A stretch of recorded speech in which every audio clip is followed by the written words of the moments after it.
sallallahu alaihi wasallim. Sallallahu ala sayyidina Muhammad sallallahu alaihi wasallim. Subhanallah bihamdihi subhanallahil azim. Subhanallah bihamdihi subhanallahil azim. Subhanallah bihamdihi subhanallahil azim. Subhanallah bihamdihi subhanallahil azim. Subhanallah bihamdihi subhanallahil azim. Subhanallah bihamdihi subhanallahil azim. Subhanallah bihamdihi subhanallahil azim.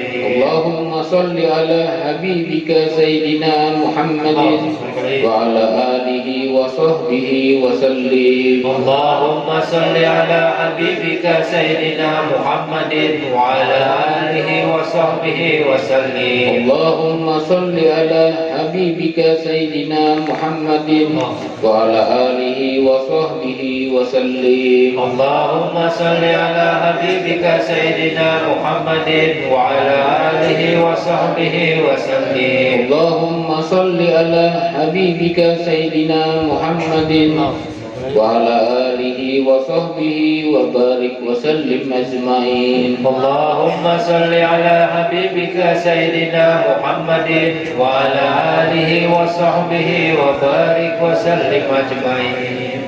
إلى حضرة المصطفى رسول الله صلى الله عليه وسلم. الفاتحة إلى سيدنا رسول الله محمد بن عبد الله ثم إلى سيدنا المهاجر إلى الله أحمد بن عيسى ثم إلى سيدنا الأستاذ الأعظم الفاتح المقدم محمد بن علي بألوي وأصولهم وفروعهم ثم إلى المقدم ثاني الحبيب عبد الرحمن سجاب ثم إلى سلطان الملا Al-Habib Abdullah bin Abu Bakar Al-Idrus Sumaila Ruhud bil Anfas Al-Habib Umar bin Abdurrahman Al-Atos Sumaila Ruhud bil Irsad Wa Gausil Ibad Al-Bilad Al-Habib Abdullah bin Awi Muhammad Al-Hadad Sohib Ratif Sumaila Ruhud bil Wujud Al-Habib Ali bin Muhammad Al-Habsi Wa walidina wa walidihim Sumaila Al-Habib Muhammad bin Ali bin Hasan bin Toha bin Yahya Sumailaru Habib Salim Al-Hindwan wa Habib Abdurrahman bin Ahmad Al-Qab wa Habib Alwi bin Salim Al-Hindwan wa Habib Syarifah Kutub bin Segaf Segaf wa Habib Syarifah Aisyah bin Segaf Segaf wa Habib Abdurrahman bin Muhammad Barabah wa Habib Hamid bin Abdurrahman Al-Qab wa Habib Syarif Ansori bin Hamid Al-Qab wa Habib Abu Bakar bin Toha Segaf wa Haji Said Kir Dahri bin Haji Said Agil wa Haji Syarifah Lailatul Nur binti Haji Said Agil wa Sayyidah Rahmawati binti Abdurrahman wa Maslan bin Liwan wa Hajah Aslamiyah binti Haji Jafar wa Jamhari bin Masran wa Haji Nasuha bin Suhaib anak Jafar wa Said bin Naid bin Said Abdurrahman Asgab wa Syarifah Haji Jah binti Said Ali Al-Atos wa Said Alwi bin Said Hasan Al-Qab wa Bujang bin Durani wa Haji Anwar bin Haji Nurdik bin Arsid wa Hajah Nurliani binti Muhammad Husin bin Haji Badri wa Hajah Nursihan binti Haji Muara wa Hajah Sardewi binti Haji Nurbik wa Hajah Timur Juhriyah binti Haji Juhri bin Haji Durrahman wa Hajah Mulia binti Haji Bakri wa Hajah Husniyah binti Haji Juhri wa Muhammad Juhri bin Haji Imran wa Haji Sahrun bin Badrun wa Haji Tin Jamilun binti Haji Masoleh wa Haji Mirhan bin Haji Hasim wa Jahra binti Salim bin Haji Babul Hasan wa Hasim bin Haji Basri wa Haji Sarah binti Fulan wa Kamas binti Fulan wa Zali binti Adil wa Mardiani binti Hamdi bin Kurdi wa Zum'ah binti Hasim wa Masnah binti Hasim wa Atum bin Hasim wa Siti Khadijah binti Hasim wa Haji Abdurrahman bin Fulan wa Sinam binti Bujang wa Durani bin Tamin wa Darna bin Durani wa Guntur bin Durani wa Haji Masnah binti Yunus wa Diyang Banta binti Ahmad wa Udam bin Inab wa Khalili bin Muhammad wa Hamzah binti Matoib wa Haji Muhammad Usran bin Galili wa Haji Hamzah binti Udam wa Anglus bin Udam wa Rohani binti Haji Muhammad Usran wa Sahrani bin Haji Muhammad Usran wa Abu Suhar Kasih bin Haji Muhammad Usran wa Furdawati binti Haji Muhammad Usran wa Jamka bin Muhammad wa Masra bin Muhammad wa Aman bin Muhammad Amuh bin Muhammad wa Anang Ahmad bin Muhammad wa Bahrah binti Tafsir wa Hajjah Siti Baliyah binti Jamka wa Siti Rufiah binti Jamka wa Anang Bahruni bin Jamka wa Anang Basruni bin Jamka wa Darmakiyah binti Bastiar wa Sinah binti Bastiar wa Sarawiyah binti Antas wa Sama binti Tuban wa Mahjuni bin Julkifli wa Julkifli bin Sa'ad wa Tafli bin Jabri wa Saturiyah binti Ismail wa Lamak bin Abdullah wa Halimah binti Usman wa Kamariyah binti Lamak wa Habibah binti Jabri wa Badiyah binti Dahlan bin Usman wa Asnawi bin Haji Anang bin Sadar wa Hajah Maslian binti Haji Abdul Sanad wa Muhdad bin Latif wa Rizda binti Muhdadi wa Rusnawati binti Asnawi wa Robiah binti Dahlan wa Hajah Hamidah binti Haji Jamhari wa Nursiah binti Dahlan wa Jaliyah binti Dahlan wa Muad Gaji bin Muhdar wa Nursihan binti Abdullah wa Yusran bin Kursani wa Masniyah binti Surib wa Utuh Darmawi bin Barok wa Nurfah binti Hasim wa Suruf bin Wasniko wa Bayah binti Haji Rahmat wa Kursani bin Haji Rahmat wa Hajah Salasiyah binti Sahamin wa Haji Muhammad Sarbini bin Abdullah wa Mukli bin Darsi wa Jariyah binti Nasri wa Badri bin Sali wa Tiara binti Ahad wa Badrun bin Haludin wa Muhammad bin Haludin wa Nurdian Sah bin Badrun wa Kiping bin Haji wa Amkur binti Fulan wa Haludin bin Fulan wa Sakrani bin Salihun wa Aluh binti Mayasin wa Sarah binti Sakrani wa Kasdan binti Sakrani wa Hajah Sarnah binti Sakrani wa Masriyah binti Sakrani wa Sarfawi bin Sakrani wa Samsi bin Haji Tarsi wa Hajah Masjum binti Haji Nasri wa Muhammad bin Samsi wa Arnah binti Samsi wa Galo binti Samsi wa Rusli bin Kurdi wa Hamzah binti Amran wa Zamilah binti Jahri wa Haji Abdul Gabar bin Haji Abdul Jalil wa Hajah Masbawiyah binti Haji Abdul Jalil wa Nurul Fatah bin Haji Abdul Ghaffar wa Sulasri binti Latif wa Maryatun binti Fulan wa Mudanun bin Fulan wa Gajali Rahman bin Sani wa Siti Fatimah binti Sani wa Sani bin Lasa wa Nuriyah binti Asad wa Ali Umar bin Abdullah wa Haji Khairi bin Lamak wa Marfani bin Surainaun wa Hajah Rohani binti Darham wa Siti Aisyah binti Anang Biman wa Haji Marduki bin Ijam wa Hajah Asiyah binti Haji Abdul Ghani wa Haji Aini bin Haji Muhammad Isa wa Nur Hasanah binti Asnawi wa Sahrin bin Muhammad wa Arsiyah binti Tabri wa Husin bin Usuf wa Haji Farhan bin Haji Hudari wa Nuriyah binti Mansah wa Nurmah binti Haji Toib wa Sayyidah Helmiyah binti Masrani wa Ilham Afriansah bin Badrun wa Salamah binti Karim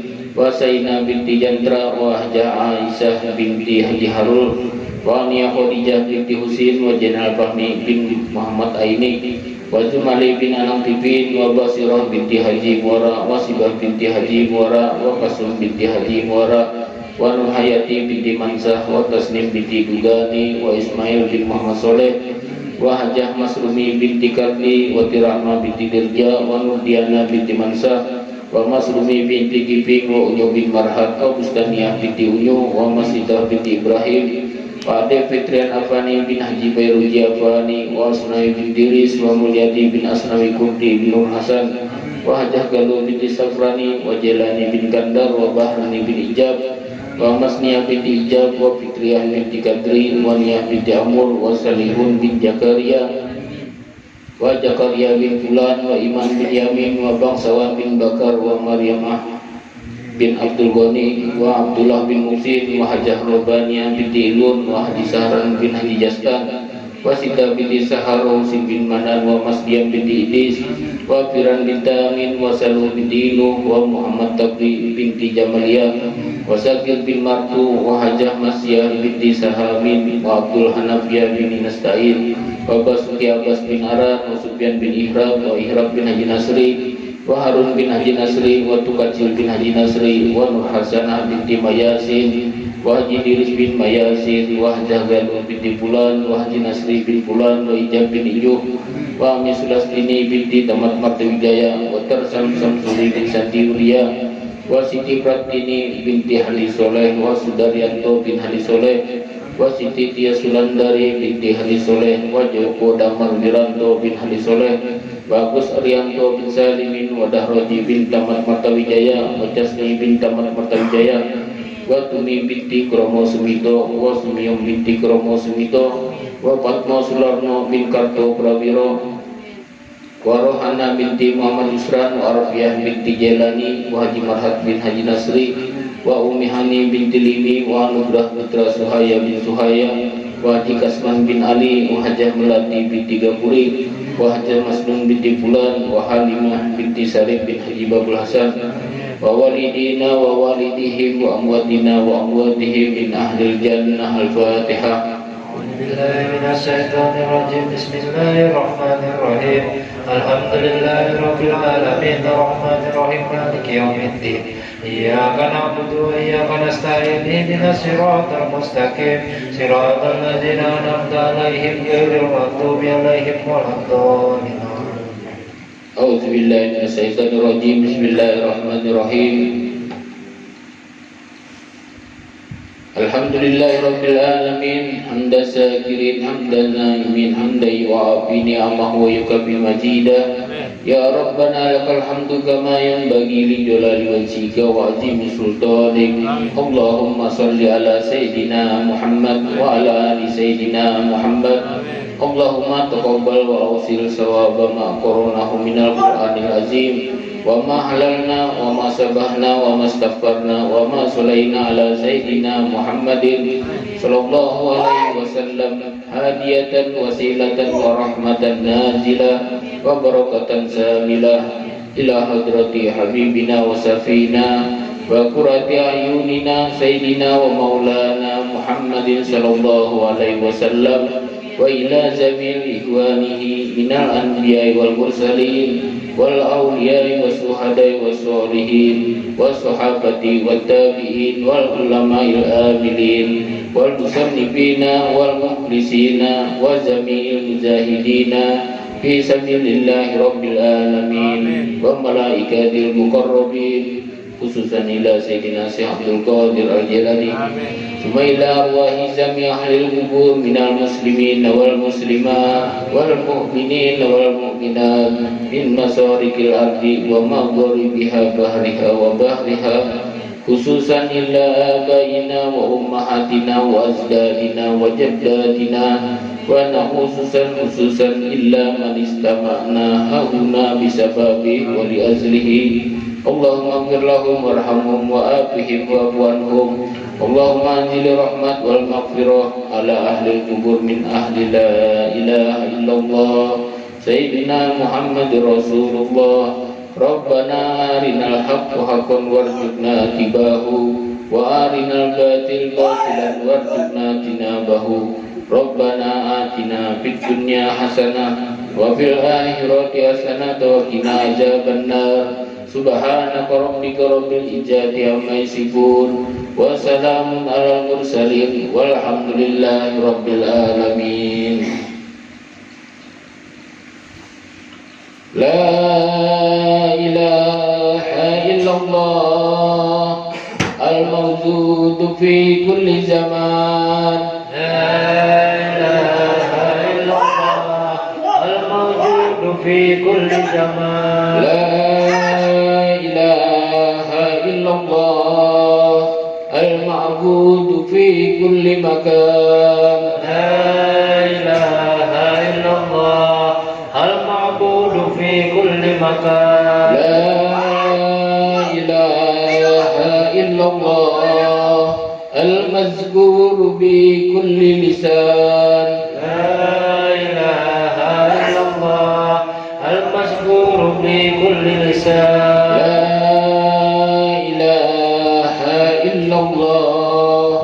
Al-ma'ruf bil ihsan. La ilaha illallah al-ma'ruf bil ihsan. La ilaha illallah kullu yawmin huwa fi shan. La ilaha illallah kullu yawmin huwa fi shan. La ilaha illallah al-aman min zawalil iman. La ilaha illallah al-aman min zawalil iman. Wa min فتنة الشيطان ومن فتنة الشيطان يا قديم الإحسان يا قديم الإحسان كم لك علينا من إحسان كم لك علينا من إحسان إحسانك القدير إحسانك القدير يا حنان يا منان يا حنان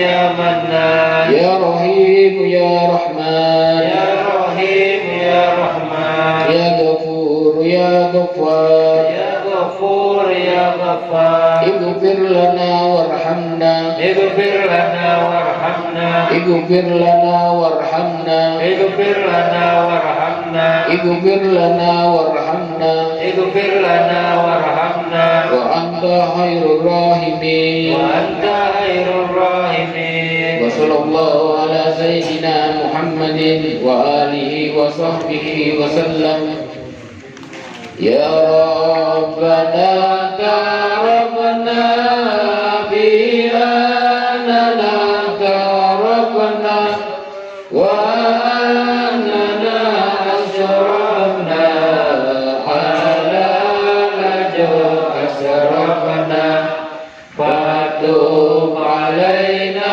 توبة تغسل كل هوبة واستر لنا العورات وآمن الروعات واغفر لوالدينا ربي ومولودينا والأهل والإخوان وشائر الهلال وكل ذي محبة أو جيرة أو صحبة والمسلمين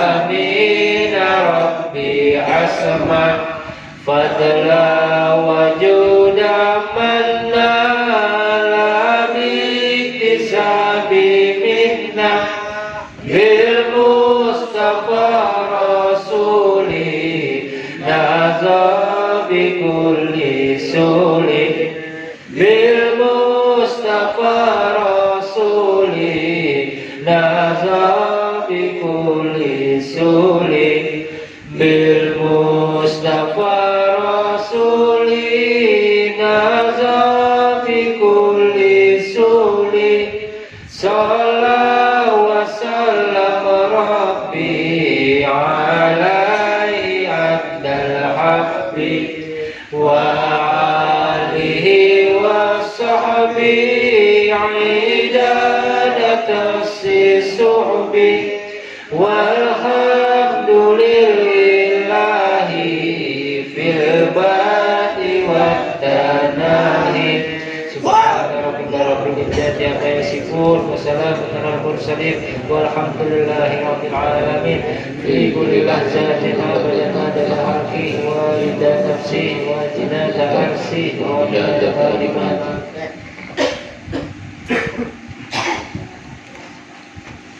Assalamualaikum warahmatullahi wabarakatuh.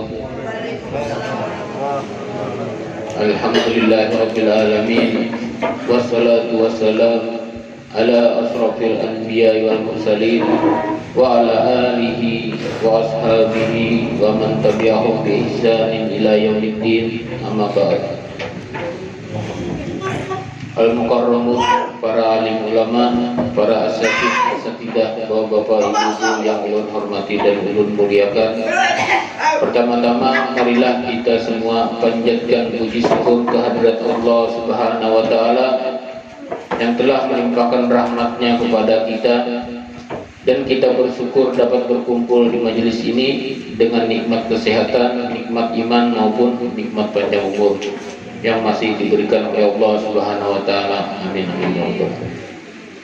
Dan tak lupa juga salawat dan salam semoga tercurah kepada junjungan kita Nabi besar Muhammad sallallahu alaihi wasallam beserta kepada keluarga dan sahabat-sahabatnya yang mulia. Amin amin ya rabbal alamin.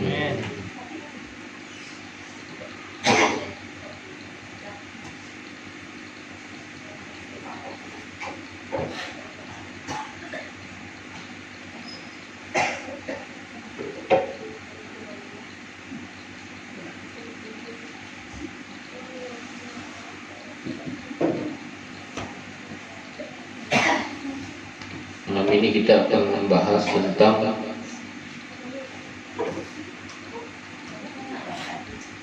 mengentengkan dosa yang kecil. Jadi sebagaimana yang kita ketahui, para ulama menjelaskan adanya pembagian dosa menjadi dua. Yang pertama dosa besar al-kabair dan dosa kecil as-saghair. Dan jika dosa tersebut diberi ancaman akhirat dan dikenai hukuman had di dunia, itulah yang disebut dosa besar. Sedangkan jika tidak diberi siksa dan ancaman, maka termasuk dalam dosa kecil. Namun perlu diketahui bahwa kita para ulama membagi dosa menjadi dosa kecil dan dosa besar. Bukanlah maksudnya untuk meremehkan atau menganggap remeh dosa yang kecil. Jadi dosa yang kecil ini akibat kita remehkan, biasa, padahal itu menjadi hukuman yang lebih besar di akhirat nanti. Bahkan terdapat beberapa sebab yang menjadikan dosa kecil berubah menjadi dosa besar. Jadi dosa kecil ini bisa menjadi dosa besar diakibatkan dientengkan. Jadi kita seringkali itu kelihatannya kecil, tapi seringkali kita berbuat maka menjadi besar.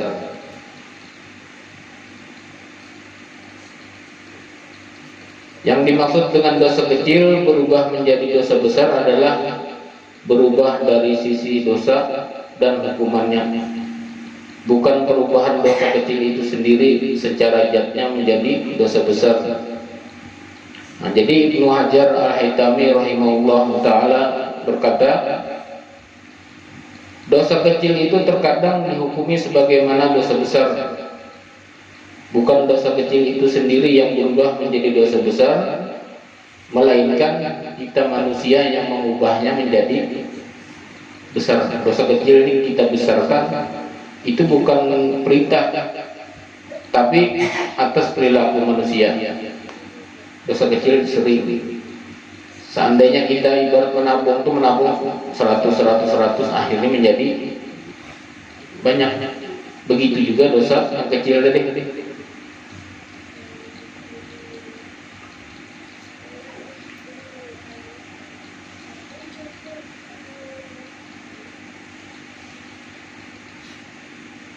Sebab pertama, terus menerus berbuat dosa.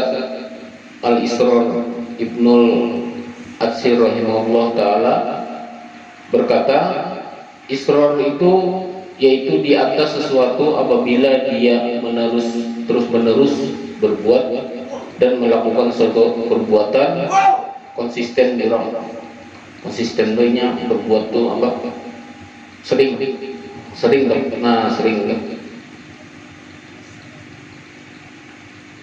Jadi disampaikan oleh Ibnul Atsir rahimahullah di atas dapat disimpulkan bahwa yang dimaksud dengan al-israr adalah konsisten berbuat dosa. Jadi dosanya dijalani terus dengan catatan kena kawannya tobat. Kalau kita mati dahulu, tobatnya kemana?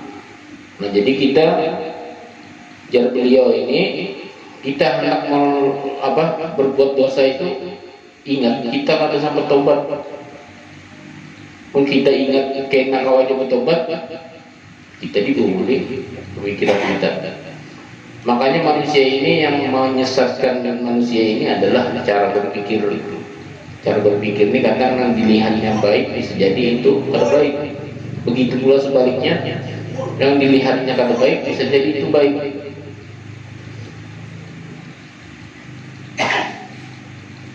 Nah, jadi terus menerus berbuat dosa kecil dan juga adanya tekad untuk kembali melakukan dosa kecil. Nantinya nih sudah melakukan dosa kecil, bertekad ulangnya. Dianggapnya tadi itu dosa kecil itu mungkin diampuni oleh Allah Subhanahu wa taala.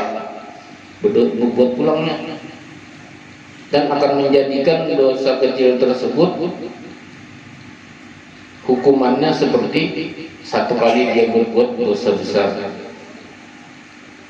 akibat mengentengkan tadi.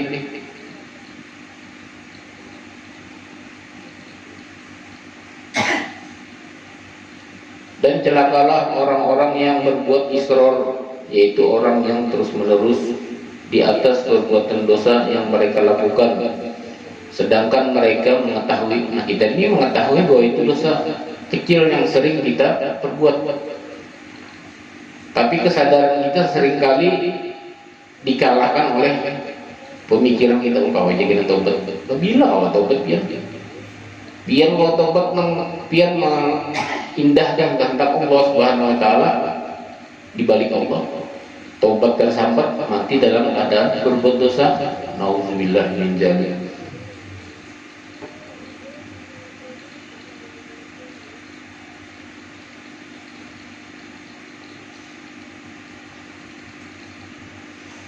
Sebaliknya, jika pelaku dosa besar bertobat dan tidak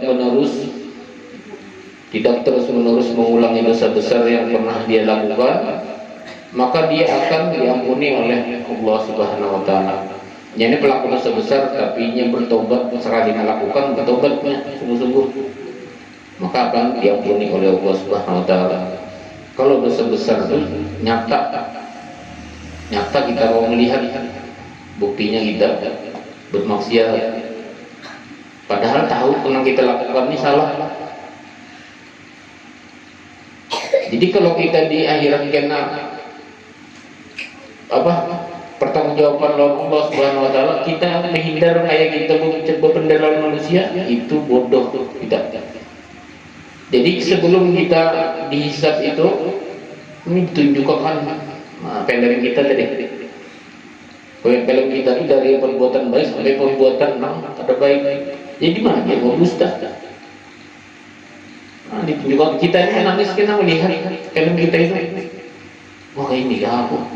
Sekalinya aku harus sama bertobat.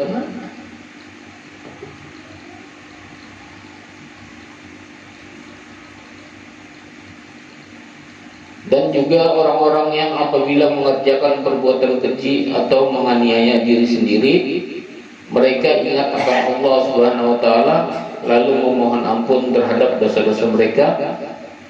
Dan siapa lagi yang dapat mengampuni dosa selain Allah Subhanahu Wa Taala? Siapa yang mengampuni dosa? Makanya hablum minallah itu bersalah dengan Allah Subhanahu Wa Taala dimanapun. Bahkan kita di dalam tanah atau di dalam lautan sekalipun kita memohon ampun pada Allah, diampuni. Yang lebih parah ini hablum minannas, yang berkaitan dengan manusia. Kecuali manusia tersebut memaafkan kita, maka Allah Subhanahu Wa Taala memaafkan. Ayo, bila kita sudah hingal-hingal mati, harus kalau mau mati nih cari si anu aja. Kalau ada salah lawan si anu, didatangkan manusia. Tersimpan di dalam Allah Subhanahu Wa Taala lah. Orang datang di orang pasti jadi cemoohan orang. Oh, nyatu orang mati, nyatu ini. Yang namanya manusia ini, kita berbuat baik aja salah, apalagi kita berbuat yang salah.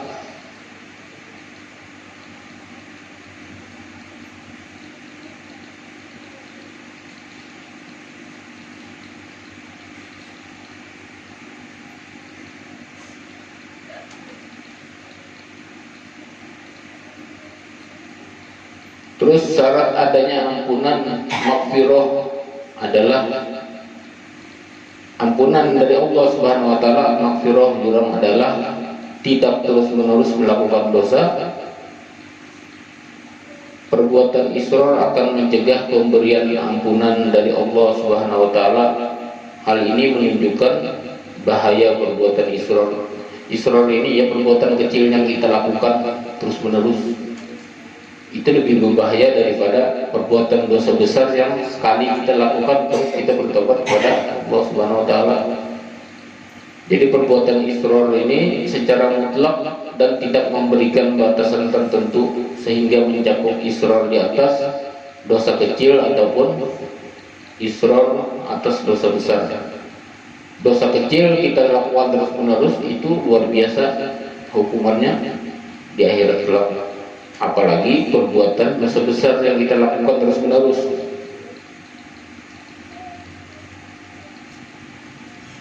Kenapa menjadi dosa kecil di hukuman di akhirat sebagai dosa besar? Jadi sebab menjadikan sebuah dosa kecil dapat hukuman menjadi dosa besar adalah meremehkan atau menganggap enteng dosa kecil tadi. Jadi dosa kecil yang kita anggap enteng tadi sama pekerjaan aja kita enteng aja nih. Sekali kita kerjakan haro terpuntal banyak kalau itu karena kita melihat enteng tadi. Nah begitu juga dengan dosa kecil. Kok kata bapak kau aja minta maaf, jujur deh kau minta maaf, bilanya kita panjang umur, siapa pas kita akan minta maaf pas kita dimatikan oleh Allah Subhanahu Wa Taala.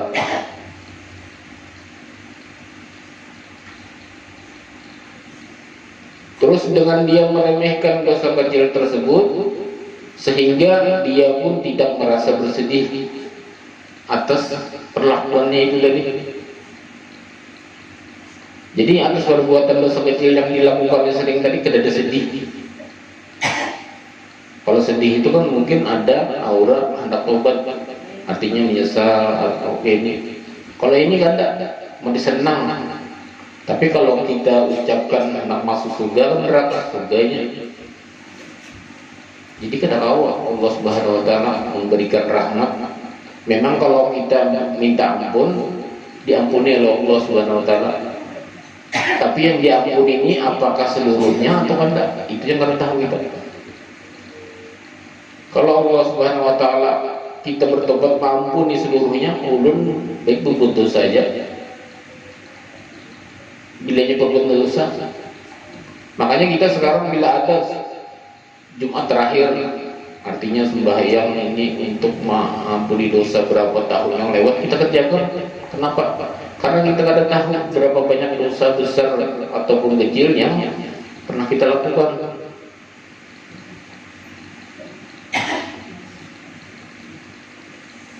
Jadi dosa kecil ini kita lakukan sering-sering mengakibatkan menjadi sebuah kebiasaan. Nah, sebuah kebiasaan ini sudah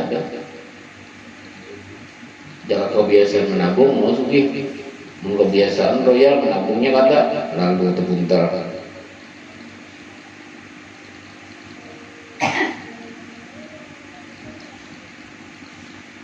Jadi sesungguhnya dosa selama seorang hamba menganggap perbuatan dosa tersebut sebagai sesuatu yang besar, walaupun dia melakukan kecil, tapi dia menganggap itu perbuatan dosa besar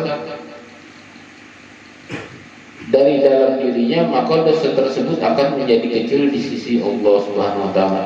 Karena yang kecil tadi dianggap oh, ini dosa besar. Jangan dosa besar dianggap kecil. Maksudnya dosa yang kecil kita lakukan sering tadi kita anggap itu ini sudah dosa besar. Nah, maka itu di sisi Allah itu menjadi kecil kalau orang yang berbuat begitu. Setiap kalinya berbuat dosa kecil itu dianggap ini jangan dosa besar lah. Padahal memang kecil. Jadi ketika dia menganggap dosa tersebut sebagai perbuatan yang besar, hal itu berasal dari larinya hati dari dosa tersebut dan kebencian hatinya terhadap dosa. Jadi semua itu menyebabkan tercegahnya seorang hamba dari perbuatan dosa. Jadi kegemarannya berbuat dosa sehingga menimbulkan pengaruh yang sangat kuat dalam hati. Dalam hati ini sulit, makanya kegemaran dalam hati.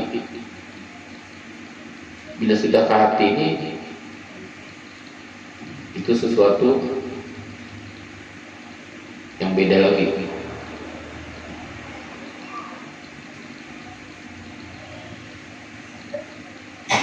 Rasulullah SAW bersabda, sesungguhnya orang-orang yang beriman melihat dosa-dosanya seperti ketika duduk di bawah gunung. Dia takut kalau gunung tersebut jatuh menimpanya. Adapun orang yang fazir melihat dosa-dosanya seperti seekor lalat yang lewat terbang di depan hidungnya. Kita nih duduk di pinggir gedung misalkan tinggi, kita takutan bahwa gedung ini kalau pindah mengguri tidak. Itu kalau orang yang dimaksud Rasulullah tadi, orang beriman, maka itu cara melihatnya. Tapi kalau orang yang tidak beriman, nah kayak seekor lalat yang terbang di depan hidungnya, hujan nggak ada apa-apa, paling gua kacak kene. Nah itu.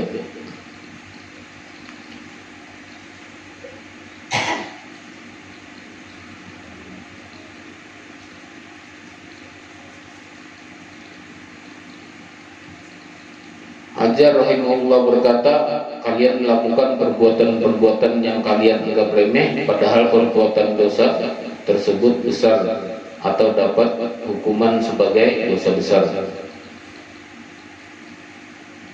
Adapun sebab yang ketiga, ada juga orangnya yang bergembira, senang atas perbuatan dosa yang dilakukannya tadi, senang, mudah gembiranya. Padahal itu bergembira atau merasa senang atas perbuatan dosa tersebut dilakukan menyebabkan dosa kecil yang mendapat hukuman dosa besar.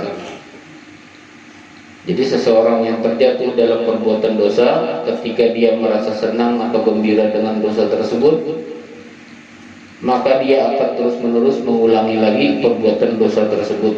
Nah, itu yang dapat menjadikan kemurkaan Allah Subhanahu wa taala kepada kita.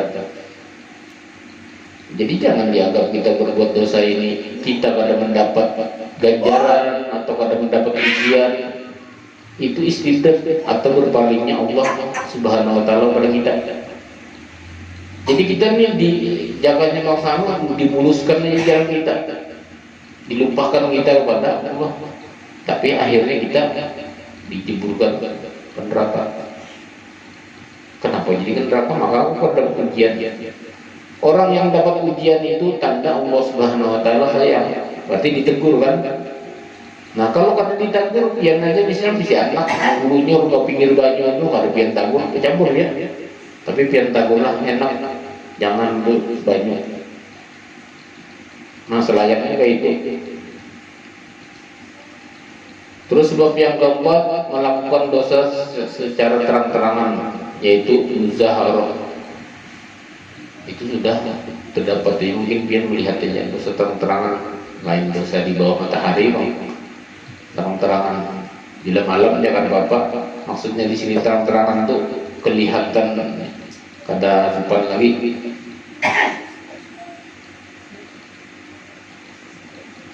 Apalagi ini berbuat dosa itu ada yang mengompati ulang, lagi ya. Itu kan menjadikan orang-orang ikut dalam perlakuan dosanya.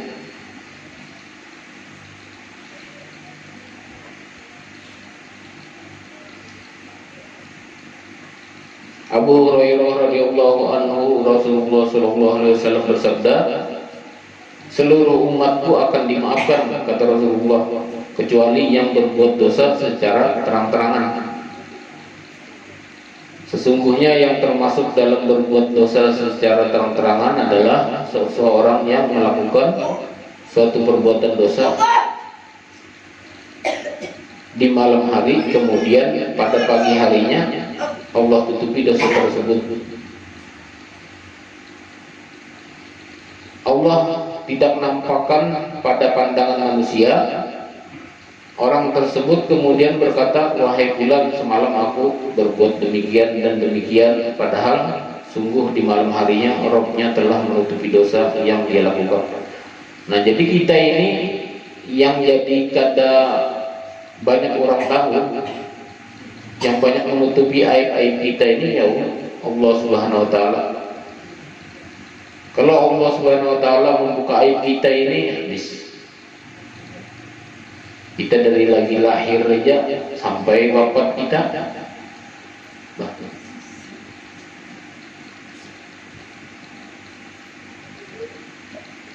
Nah, terus sebab yang kelima, tertipu kita ini ketika Allah Subhanahu wa taala menutupi dosa yang dilakukan pemikirannya tadi. Inya berbuat dosa, inya beranggapan bahwa Allah Subhanahu wa taala menutupi perbuatan dosanya. Maka ada kata-kata yang mengatakan sepandai-pandainya atau kita nih menyimpan bangkai di bawah tanah atau dimanapun, suatu saat atau beberapa hari kemudian maka bau tersebut akan ciuman. Itu bujur. Jadi kalau kita kata hendak naga itu, minimal kita kurang-kurangi, adalah kita mengurangi akan perbuatan dosa tersebut. Jangan sampai lupa kita akan dosa yang kita perbuat. Bila Allah sudah murka kepada kita, maka dibukakan sidin tabir kita habis. Supan lawan manusia, apalagi lawan Allah. Mensupan lawan manusia mungkin, tapi sulit dia manusia ini. Bila sudah mengatakan seseorang kayak gitu, kebawaan.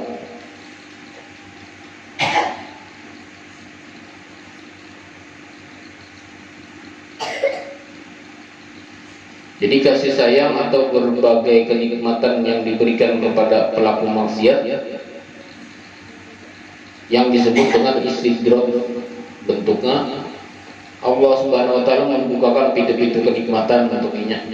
Jadi ini berbuat dosa nih, tapi dibukakan aja pintu kenikmatan.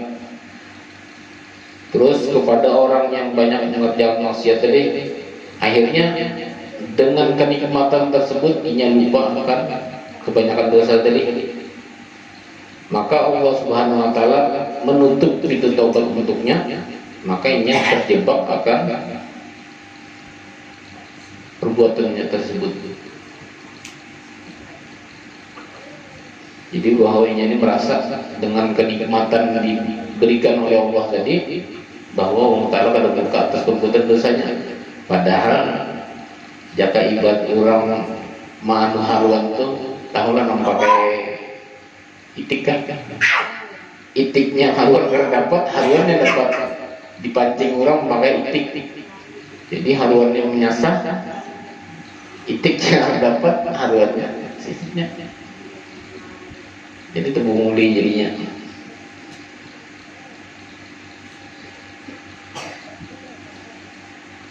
Jadi maka ketika mereka melupakan peringatan yang diberikan oleh mereka, Allah memberikan peringatan kepada mereka sebelum istidraj tadi. Kami pun ya Allah Subhanahu wa taala membukakan semua pintu kesenangan untuknya. Jadinya melihat nikmat kita kan, bilanya begawe di kantor atau ada teguran dari atasan, artinya perbuatan kita ini bujur. Itu loh. Padahal dilihatkan orang, dijebak orang, dilihatkan sama kita berbuat dosa kecil atau perbuatan dosa kita mengatakan enteng tadi, kita diopor dengan istidraj, diberikan kesenangan, kenikmatan yang kita lahap tadi, nah mengakibatkan kematian kita dalam su'ul khotimah. Nauzubillah min dzalik.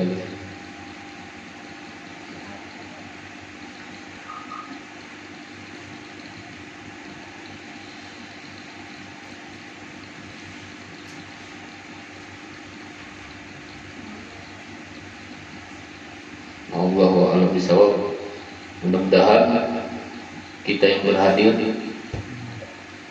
bisa menelaah kajian kita malam ini ataupun yang sebelumnya, dengan tujuan supaya dosa kita diampuni Allah Subhanahu wa taala, dilepaskan dan dijauhkan dari perbuatan dosa-dosa kecil maupun besar, dan dijauhkan dari bala dan musibah, dan dirahmati Allah Subhanahu wa taala, dan mendapat syafaat baginda Rasulullah sallallahu alaihi wasallam. Rabbana atina fid dunya hasanah wa fil akhirati hasanah wa qina azabannar. Subhanaka rabbika rabbil izzati amma yasifun wa salamun alal mursalin walhamdulillahi rabbil alamin. Taqabbalallahu minkum.